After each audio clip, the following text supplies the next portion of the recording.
Hello everyone, it's Kirti Sharma from Raghansha Convent School. Today we are starting class 8, chapter 2nd, History, Trade from the Territory. How the peoples of British come there to trade, to capturing, after that he capturing our territory. Before this, in our previous class we are studying about more topics of this chapter. Now, today we are starting our next topics for this chapter, that is first इस company official became nawabs कि ऐसा प्लासी के बाद क्या हुआ कि जो काफ़ी जो नवाब वगैरह थे वो काफ़ी ज़्यादा कमज़ोर हो गए। यानी वो लोग क्या करते थे, ब्रिटिशर्स जो कंपनी थी यानी ईस्ट इंडिया कंपनी जो थी वो ब्रिटिशर्स की जो कंपनी वो क्या करती थी कि नवाब वगैरह से बहुत ज़्यादा पैसे लेने लगी और उनको नवाब सारे पैसे भी देते थे।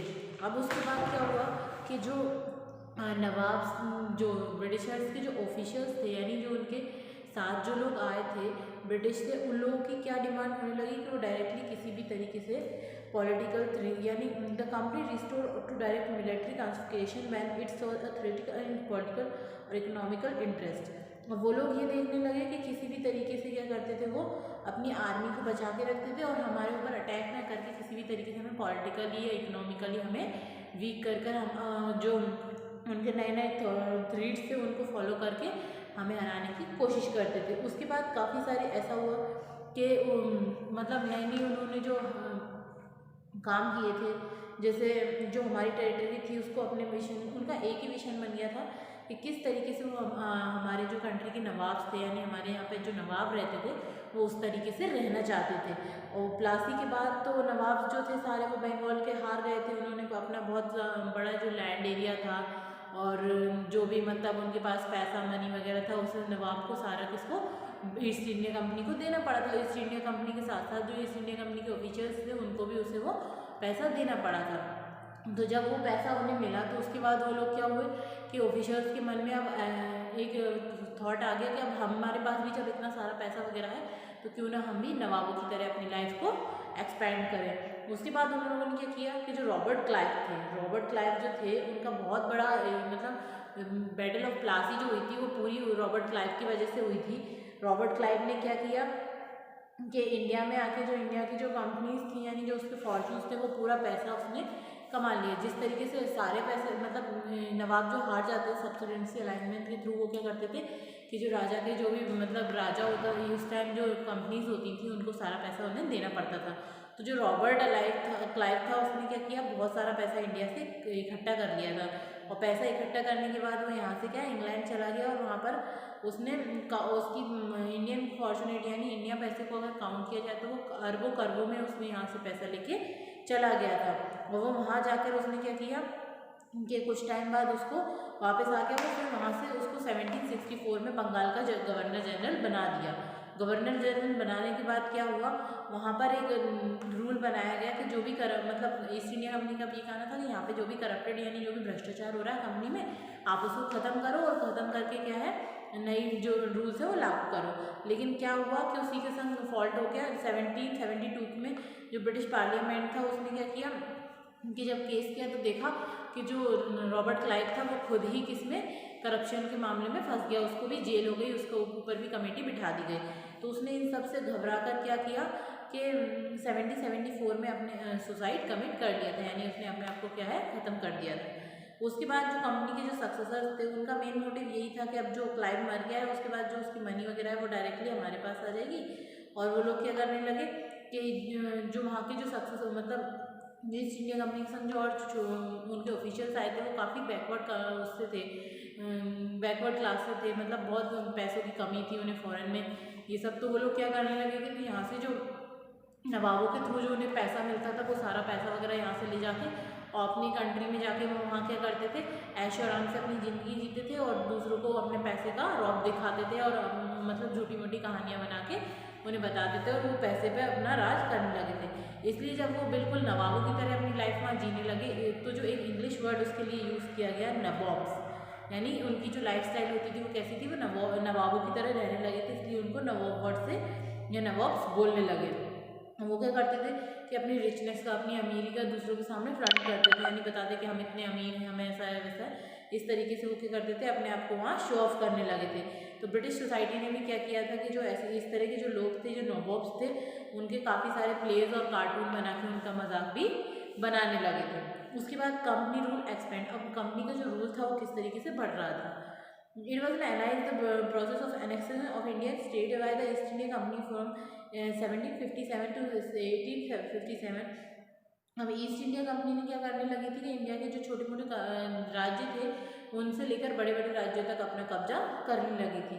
लेकिन काफ़ी सारे नई नई जो कंपनी थी, रेल की जो कंपनी थी, उस पर वो क्या करती थी कि जो मतलब जो वो ये देखती थी कि फूट डालो और राज करो की नीति अपनाती थी। आपस में जो छोटी छोटी टेरिटरीज थी उन्हें लड़ाकर, और जो टेरिटरी उस टाइम कमज़ोर पड़ जाती थी उस पर वो डायरेक्टली अपना कब्जा जमा लेती थी, अपना रूल बना लेती थी। और उन्होंने ये क्या किया, इसीलिए उन्होंने क्या हमारे ऊपर कोई वॉर या कुछ नहीं करके उन्होंने क्या हमारे इकोनॉमिकली और हमें पॉलिटिकली हमें क्या किया, मेथड्स अपनाकर हमें कहीं ना कहीं डिप्लोमेटिक वो बनाकर हमें कि हम आपके साथ हैं, या मतलब इसी तरीके से उन्होंने क्या किया, हमें हराना चाहा और हमें काफ़ी जगह पर हमारे जो किंगडम्स थे, इंडियन किंगडम्स, उन्हें हड़प लिया था। उसके बाद बैटल ऑफ बॉक्सर जो हुई थी, उसके बाद काफ़ी सारे रेसिस्टेंट इंडियंस जो थे, यानी the company appoint resistant in Indian state. अब जो कंपनी ईस्ट इंडिया कंपनी थी वो क्या करने लगी थी कि जो इंडियन स्टेट्स थे उसमें अपने एक रेसिस्टेंट यानी एक ऐसे पर्सन जो कि ब्रिटिशर्स होते थे, उनको राजाओं के साथ या जो भी नवाब्स होते थे उनके साथ, नवाब तो वैसे डिफीट ही हो गए थे, अब जो छोटे मोटे राजा रह गए थे वो राजाओं के साथ क्या कहते हैं, उन्हें बिठा दिया जाता था और कोई भी पॉलिटिकल या कमर्शियली एजेंट बना दिया जाता था उन्हें। उनकी जॉब यही थी कि वो कमर्शियली और पॉलिटिकली एजेंट होते थे। वो कंपनी के इंटरेस्ट के लिए मतलब जो भी फैसले राजा लेता था उसमें उनकी सहमति होना ज़रूरी था।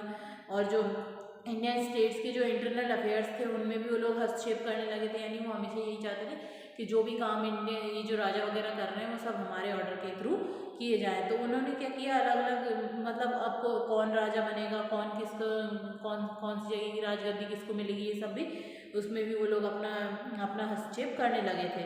और किस तरीके से एडमिनिस्ट्रेशन चलाना है, कितना पैसा किसको देना है, ये सब काम भी वो लोग उसमें भी हस्तक्षेप करने लगे थे। Company force the state into a subsidiary alignment. Subsidiary alignment एक बहुत इंपॉर्टेंट पॉइंट है क्योंकि ये आपसे पूछा भी जाएगा पेपर में कि सब्सिडेंसी अलाइनमेंट क्या था। सब्सिडेंसी अलाइनमेंट के थ्रू क्या होता था कि जो रूलर्स होते थे उनको क्या है, इंडिपेंडेंट नहीं होती थी कि वो अपनी आर्म फोर्स रख सकें, यानी उनको अपने पास आर्मी फोर्स रखने का राइट नहीं था। They were be protected by the company, क्योंकि राजा को सुरक्षा देने या प्रोटेक्ट करने का काम कौन करता था, तो ईस्ट इंडिया कंपनी करती थी। इजीली वो यहाँ पर सिर्फ क्या है, आई तो ट्रेड के पर्पज से थी, लेकिन धीरे धीरे करके उसने पूरा टेरिटरी कैप्चर कर लिया था। Has to pay for the subsidiary force that the company was supported to maintain for the purpose of this protection. अब क्या होता था कि राजा अपनी फोर्स तो खुद नहीं रख सकता था, लेकिन जो राजा जो फोर्स उसे प्रोटेक्ट करने के लिए ब्रिटिश कंपनी रख रही थी, उस फोर्स को पूरा पूरा पैसा जो है वो राजा को ही देना पड़ता था, या उनकी जो सैलरी है वो राजा को ही देनी पड़ती थी। The Indian ruler fail to make the payment, their part of the territory was taken away as penalty. और जो भी इंडियन रूलर मतलब अपना जो सब्सिडेंसी अलाइनमेंट देने में या अपना पेमेंट देने में फेल हो जाता था, उसका एक राज्य का एक हिस्सा क्या किया जाता था, पेनल्टी के रूप में अपने पास रख लिया जाता था। जैसे एग्जाम्पल देखते, जो रिचर्ड वेस्ले थे उन्होंने क्या किया कि जो नवाब था अवध का, उसको फोर्स किया कि किसी भी तरीके से वो अपनी कंपनी को अपने मिलिट्री को पैसे दे, लेकिन जब वो नहीं दे पाया तो उन्होंने क्या किया, उनकी हाफ टेरिटरी को कैप्चर कर लिया, अपने कब्जे में कर लिया था। And he fail to pay for the subsidiary force. और इसी तरीके से हैदराबाद भी जब पैसे देने में मतलब उनको ईस्ट इंडिया कंपनी को पैसे नहीं दे पाया, तो उसने हैदराबाद का भी काफ़ी सारे जो स्टेट्स थे वो क्या कर लिए थे, कैप्चर कर लिए थे। टेरिटरी का मतलब है कि राज्य का बहुत बड़े बड़े हिस्से उन्होंने कैप्चर कर लिए थे। इसके बाद आते हैं टीपू सुल्तान। टीपू सुल्तान जो थे वो मैसूर के टाइगर माने जाते थे।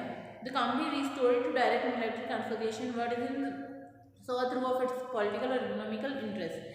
अब कंट्री ने क्या किया, वहाँ पर जो अपनी आर्मी थी उसको, मिलिट्री जो थी उसको क्यों लगा दिया, ताकि किसी भी तरीके से उनके पॉलिटिकल और इकोनॉमिकल जो इंटरेस्ट हैं वो पूरे हो सकें। तो इसी तरह उस टाइम पे जो the case of the southern India state of Mysore, और अब वो धीरे धीरे किस तरफ बढ़ने लगे, मैसूर की साइड जो कि साउथ में था उस पर बढ़ने लगे। Mysore has grown in stand under the leadership of powerful ruler in Hyder Ali. तो उस टाइम मैसूर में जो लीडरशिप थी, यानी किसका राज था, हैदर अली, जो कि टीपू सुल्तान के फादर थे। इन्होंने कब से कब तक 1761 से लेकर 1782 तक इन्होंने अपना जो है रूल किया था। उसके बाद उनके जो बेटे थे टीपू सुल्तान, उन्होंने 1782 से लेकर 1799 तक रूल किया था मैसूर पे। Mysore control the profitable trade of the Malabar coast word the company purchase pepper and cardamom. तो जो मैसूर था वो क्या है, बहुत ही प्रॉफिटेबल ट्रेड करता था, यानी हमेशा मुनाफे का व्यापार करता था। क्यों, कहाँ से करता था? मालाबार कोस्ट से, यानी वो कोस्ट जो होते हैं वो rail routes, sorry water routes को बोला जाता है। तो वो क्या करते हैं, उनके वाटर रूट के थ्रू क्या है व्यापार करते थे। और उनकी कंपनी जो है वो क्या करती थी, पेपर और कार्डमम बेचने का काम करती थी। और पेपर और कार्डमम जो है वो ईस्ट इंडिया कंपनी जो थी, उनके जो मतलब जो ट्रेडर्स थे वो खरीदते थे, और टीपू सुल्तान क्या करते थे, उस पर बहुत